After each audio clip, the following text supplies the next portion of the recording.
Coffee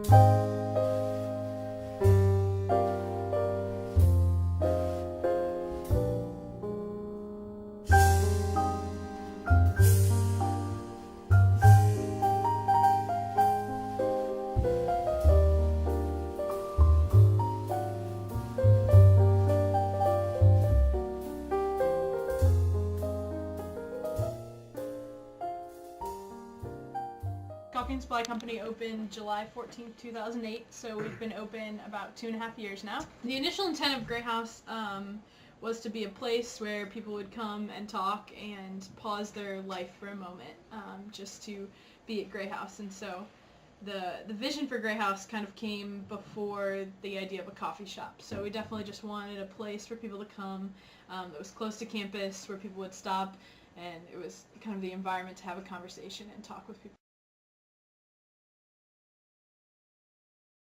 We basically have a team that owns GreyHouse. We are actually a nonprofit organization for tax purposes and things. We are 501c3, so all of our money goes back into the shop or to different things. How do you see your business different from other places, for instance, like Starbucks or other coffee houses? Yeah. Well, there's one big difference. We're actually really heavily connected with Campus House, which is a church down the street, and that kind of affects all the ways that we do business. So we're a business. We are concerned with the bottom line. We're concerned with our employees. We're concerned with, giving a good product and paying our bills and doing all of that, but we're also really concerned about the people of the place. We're really concerned about how our staff is doing, and we're really concerned about our customers, and we want to know them, and we want to have conversations with them, and so that's kind of what drives our business, is the people. And so I feel like that's kind of a difference with a lot of businesses.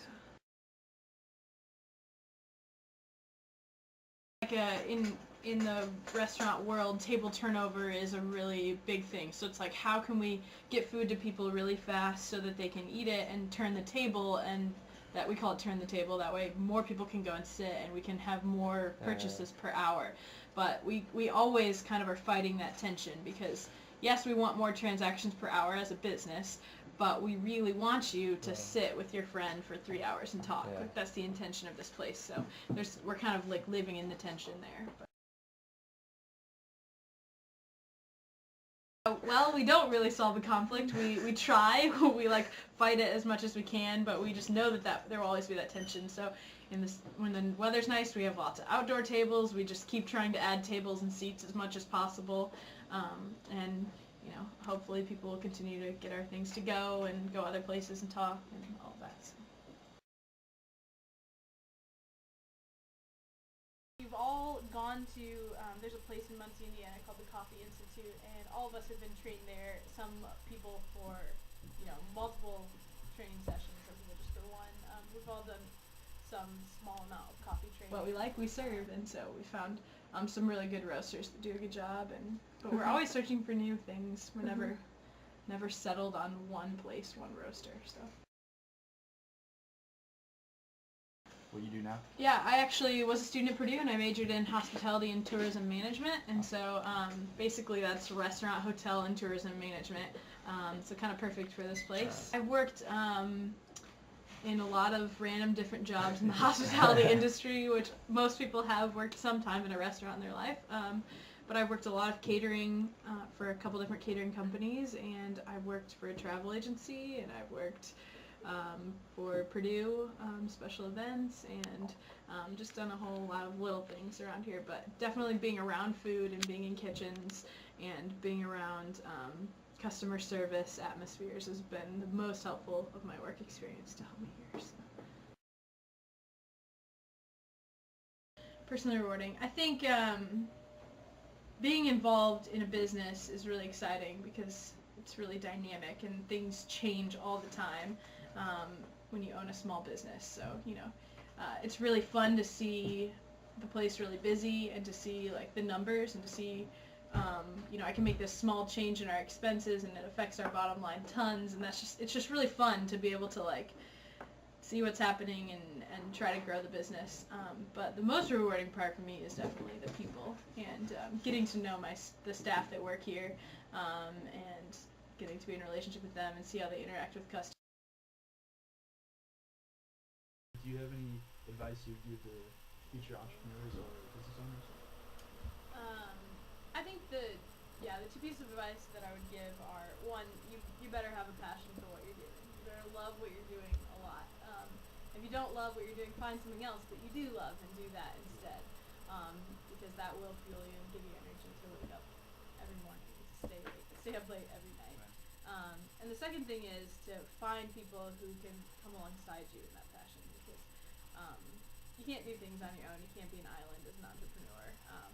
You definitely can be the head and be the driving factor, but you got to bring some people alongside of you to work with you and to help you achieve your vision and to give you a new perspective. I guess my favorite part about GreyHouse is that we're always operating out of the idea that we're a smaller part of a larger story. We're a smaller part of something bigger that's happening, that's going on.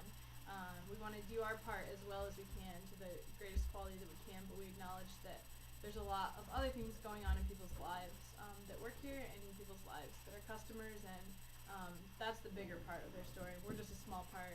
We want to brighten people's day as much as we can with a cup of coffee or a really good prep or just a good customer service even. But we recognize that we're just a smaller part of what's going on in their lives and what's going on in the community. As you stick to your business plan and your vision for the place to start with, then you can always adapt those little small things to fall into place.